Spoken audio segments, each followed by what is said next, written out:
or rather ask you, is Venezuela on the verge of a civil war? This is in fact a question that is increasingly being asked as Venezuelans took to streets after the country's electoral authority officially declared President Nicolas Maduro as the winner for a record third term. The fractured opposition came together for the polls. Now that the concluded elections have been marred by fraud, they claim the election was rigged by an electoral council run by Maduro loyalists. Tearing down posters, chanting freedom and toppling statues, Venezuelans demanded the election results be made public, which so far haven't been released in public domain. Before I get in my guess, take a look at this report.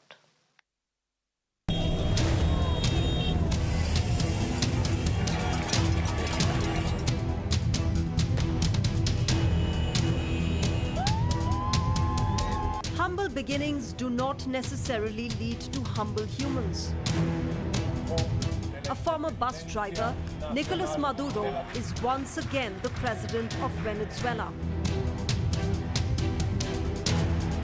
Maduro claimed victory in the country's presidential election in the early hours of July 29th, even as the country's opposition said its candidate, Edmundo Gonzalez, was the victor. The country's electoral authorities said that Maduro had won a third six-year term with 51% of the votes, while Gonzalez won 44% of the total votes.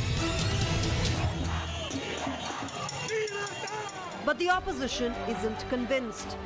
As per the opposition, Gonzalez had secured 70% of the vote and that multiple independent exit polls and quick counts decisively showed his victory.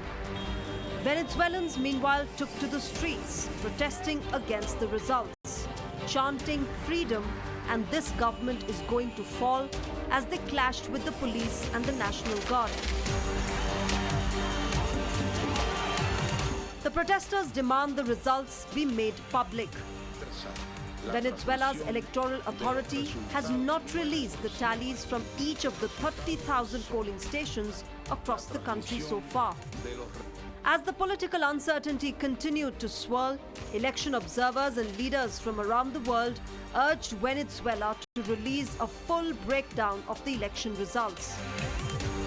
While the UN called for complete transparency, United States said that it stands with the people of Venezuela. We have serious concerns that the result announced does not reflect the will or the votes of the Venezuelan people.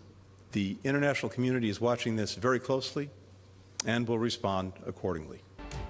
It was Russia and China that congratulated Maduro for his victory.